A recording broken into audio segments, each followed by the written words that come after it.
So welcome welcome welcome, स्वागत है आप सबका टू दिस मस्त भरी प्यार भरी प्यारी प्यारी revision of SA 550 related party. आज तो सर हमने बढ़िया वाली पार्टी कर ली।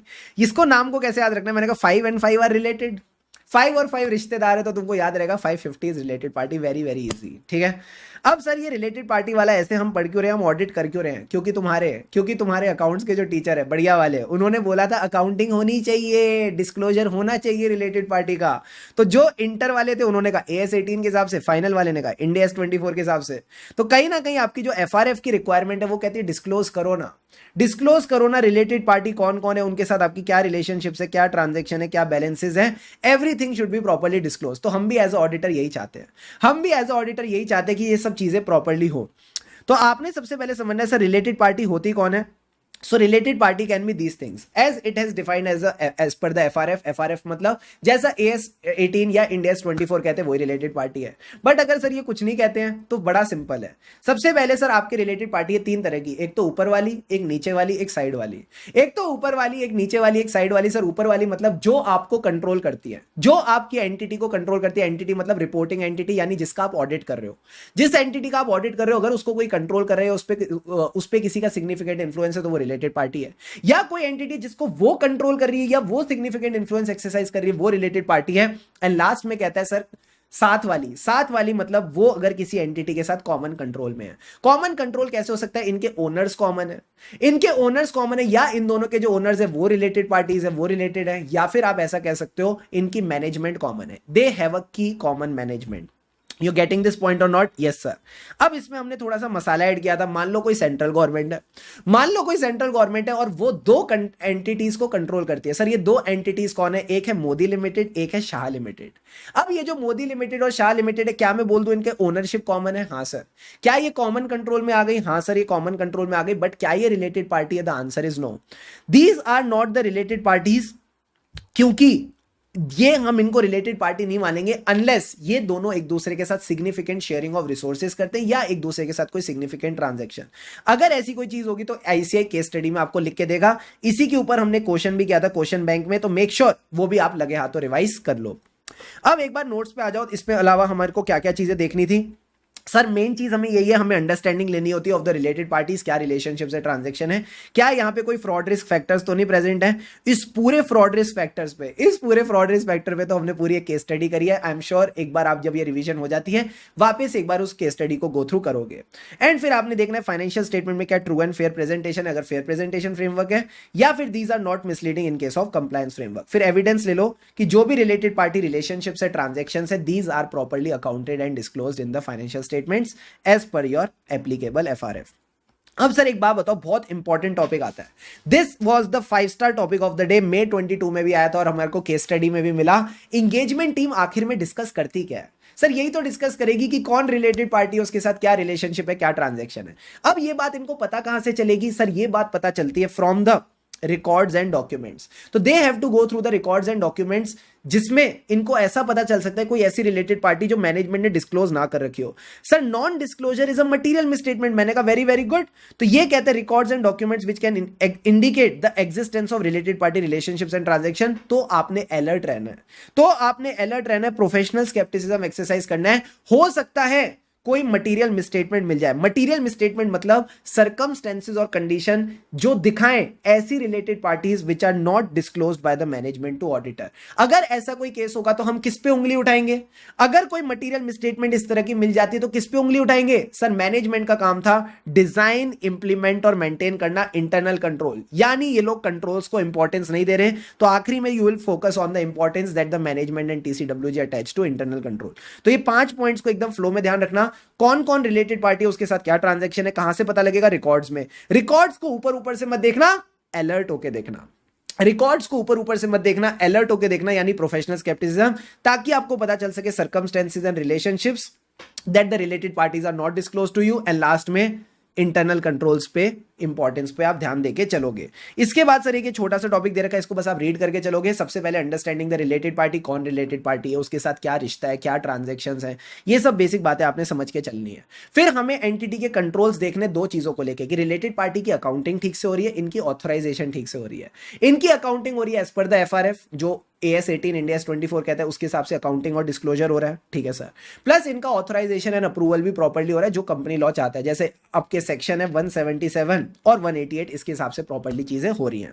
अब सर आपने कहा था रिकॉर्ड्स एंड डॉक्यूमेंट्स देखने, तो हमको अलर्ट रहना है। हाँ, तो क्या क्या रिकॉर्ड्स एंड डॉक्यूमेंट्स देखने, तो सबसे पहले तो जो भी आप कंफर्मेशन मंगाते हो ना, कोई बैंक कंफर्मेशन, कोई लीगल कंफर्मेशन, वहां कोई नई रिलेटेड पार्टी मिल सकती है। इसके अलावा सर हमको और कहां से रिलेटेड पार्टी मिल सकती है, कोई minutes of the meeting. Sir minutes of the meeting मतलब कौन है जो डिसीजन ले रहा है, ओनरशिप तो इसके हाथ में है, बट डिसीजन क्या पता ये ले रहा हो। तो जो डिसीजन ले रहा है सर वो भी रिलेटेड पार्टी हो सकता है, उसी के हाथ में कंट्रोल है। तो आपने देखने confirmation, minutes of the meeting and other records और डॉक्यूमेंट। अब ये अदर रिकॉर्ड्स एंड डॉक्यूमेंट्स में से 6 डॉक्यूमेंट आपने याद रखने हैं। बताओ कौन कौन से सर। पहले हमने पेयरिंग की थी इन करके। इन का मतलब है कोई इंटरनल ऑडिट रिपोर्ट हो गई, कोई इनकम टैक्स रिटर्न हो गई, कोई इंटरनल ऑडिट रिपोर्ट हो गई, कोई इनकम टैक्स रिटर्न हो गई। अगली पेयरिंग क्या थी, मैनेजमेंट और TCWG वाली। मैनेजमेंट और TCWG वाली मतलब कोई भी मैनेजमेंट ने कोई कॉन्फ्लिक्ट ऑफ इंटरेस्ट बताया, जैसे कि MBP 1 में वो बताते हैं disclosure of interest by the director. तो जो भी आपके कॉन्फ्लिक्ट ऑफ इंटरेस्ट है मैनेजमेंट और TCWG के, प्लस जो इनके की मैनेजरियल पर्सन है, वो कैसे पता लगेंगे, कॉन्ट्रैक्ट्स एंड एग्रीमेंट से with the management and TCWG, उससे पता चल जाएंगे। और रिलेटेड पार्टी कौन सी होती है सर, हमारी पेरेंट कंपनी और सब्सिडरीज। तो पेरेंट कंपनी का कैसे पता चलेगा, शेयर होल्डर रजिस्टर से। कौन है जिसके पास कंट्रोलिंग शेयर होल्डिंग है, तो शेयर होल्डर रजिस्टर से आपको पता चल जाएगा कौन कौन मेजर शेयर होल्डर है, और इन्वेस्टमेंट से पता चल जाएगा कौन इसकी सब्सिडरीज है। तो पेयरिंग करके ध्यान रखना, पहले इन फिर ऊपर वाले नीचे वाले, और फिर आपके मैनेजमेंट और TCWG। इस तरह से आपने 6 पॉइंट ध्यान रखने। क्लियर है? क्लियर है सर। अब मान लो ये सब आप कर रहे थे, और आपको अचानक एक रिलेटेड पार्टी मिल गई, तो अब आप क्या करोगे सर, हम हो जाएंगे एक्साइटेड में एडा पूरी टीम को बताता है, सर पूरी टीम को बताता है। यानी अगर आपको कोई ऐसी रिलेटेड पार्टी मिल गई जो पहले मैनेजमेंट ने नहीं बताई, आप पूरी इंगेजमेंट टीम को बताओगे मुझे रिलेटेड पार्टी मिल गई। फिर आप किसको बुलाओगे, मैनेजमेंट को बुलाओगे और उनका गला पकड़ के रिक्वेस्ट करना, सर क्या ये जो रिलेटेड पार्टी मैंने ढूंढी है ना, इसके साथ जितनी भी ट्रांजैक्शन है सारी उठा के ले आओ। और साथ ही साथ उनको बोला रुको, तुम्हारे इंटरनल कंट्रोल्स को क्या हुआ है, हमने तो इसको पकड़ लिया, तुम्हारे इंटरनल कंट्रोल्स क्यों नहीं आइडेंटिफाई कर पाए। यानी वही चीज जो हमने एंगेजमेंट टीम डिस्कशन में डिस्कस की थी, वापस यही आएगी कि अगर ऐसी कोई रिलेटेड पार्टी मिलती है जो मैनेजमेंट आपको नहीं बताती, inquire about the internal controls. अब क्योंकि वो ट्रांजैक्शन लेके आ गई, आपने अपने ही पैर पे कुल्हाड़ी मारी है, अब उनको टेस्ट करो। Perform the substantive procedure on the newly identified related party transaction. And last में सर, अगर लगता है ये इंटेंशनल था, तो evaluate the implications for audit. यहां पे आपने बेसिकली यही देख के चलना है, क्या यहां पे आपको लगता है कोई फ्रॉड रिस्क फैक्टर्स तो नहीं है, ये बेसिक बात आपने यहां पे समझ के चलनी है। अब एग्जांपल ऑफ अरेंजमेंट्स और transaction which are not disclose to the auditor, इसमें क्या आ सकता है सर, गोपू छुप के बैठा है।